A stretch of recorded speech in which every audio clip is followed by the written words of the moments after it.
Shalom, Rastafari. Ain't I used to link? This is Wyndham Yarden. This is Ras Yadinos Tefari, Ras Ayadonis Tefari of the line of Judah, Society of His Imperial Majesty, Jah Rastafari. So let's touch on this very important point because it has come to our attention based on our own experience and meeting different people throughout the years and learning and growing, that there are many individuals who call themselves Rasta, right, who abbreviate their glory, whether knowingly or unknowingly. Most of us have done it in a sense of ignorance, and ignorance just means not knowing. Some things we knew, but some things we didn't know, and we trusted others who we felt were either elders or older or so forth and so on, and we basically, went along with that with the best of intentions. And we might have invested in those particular ideas. Like many still say, well, I'm a Rasta. And no matter how much they might have listened to us teach on it and go into details on the matter based on the teaching of His Majesty and the language, the pure language of Negus and Negus, they still, whether it is out of a kind of a knee-jerk reaction or out of, familiarity or out of, doing it because this is what they've been doing, out of habit. Some would say a force of habit.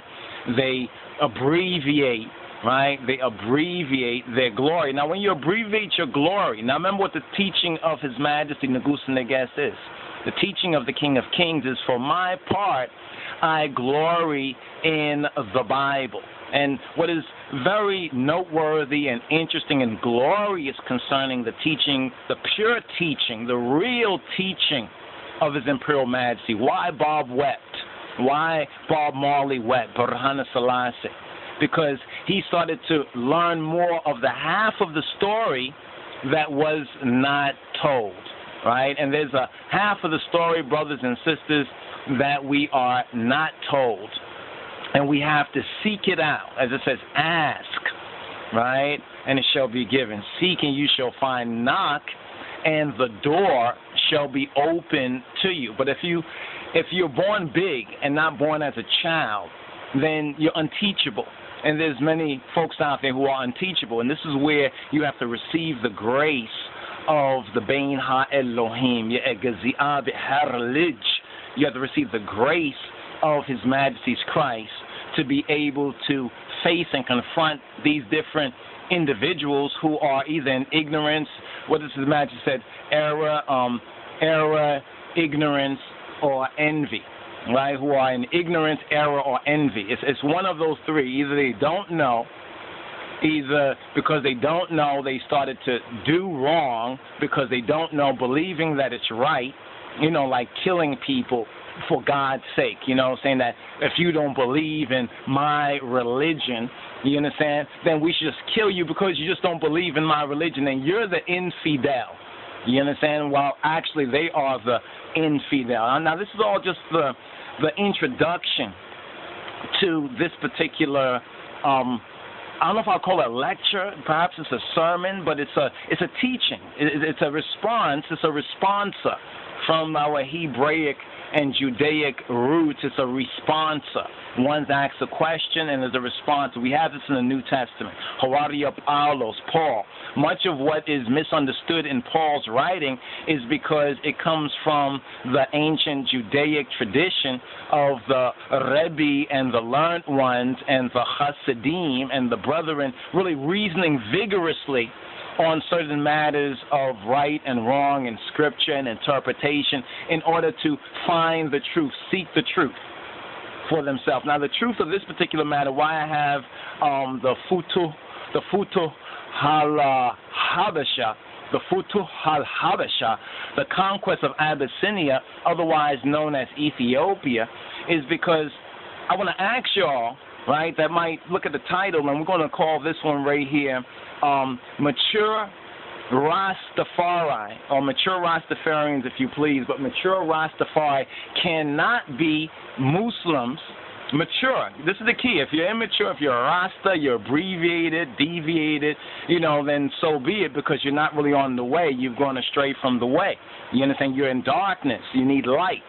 You need the light of the Moshiach to shine, to shine in your path so you can see where you're going. You don't know what you're doing. You don't know what you're going. You're calling yourself a Rasta. Like there's some Rastas calling themselves Rasta and don't have anything to deal with His Majesty. It's like they're not dealing with His Majesty. They might hate His Majesty. Might even curse and slander and malign His Majesty, but they're going around calling themselves Rasta and looking like a Rasta and acting like a Rasta. What's that, Decepticons? Transformers more than meets the eyes. They're enemies in disguise. They're wolves in sheep clothing. This is what the scriptures teach us, brothers and sisters. We're in serious times. We're in revelation times. We're in prophetic times. So it's pathetic that so many folks either don't know this, but many of us don't know things. And if somebody come and teach us and show us what we need to do is check it out and find out the full worth, get the full value for ourselves, to know whether it is true or not. But if we just dismiss it because it confronts our faulty preconceived notions, then, like it says, the fool says in his heart, there's no God. You understand? They don't receive that word. Why don't they receive the word of truth?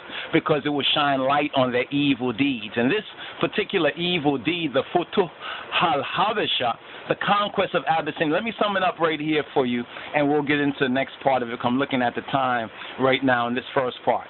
Mature RasTafari, right, cannot be a Mohammedan. Right? Cannot be Islamic. He might have come out of, like myself, out of having Islam somewhere in your background, so you're familiar with it more or less. But a mature, right? An immature one can be, or think themselves to be, but a mature Rastafari cannot be a Mohammedan.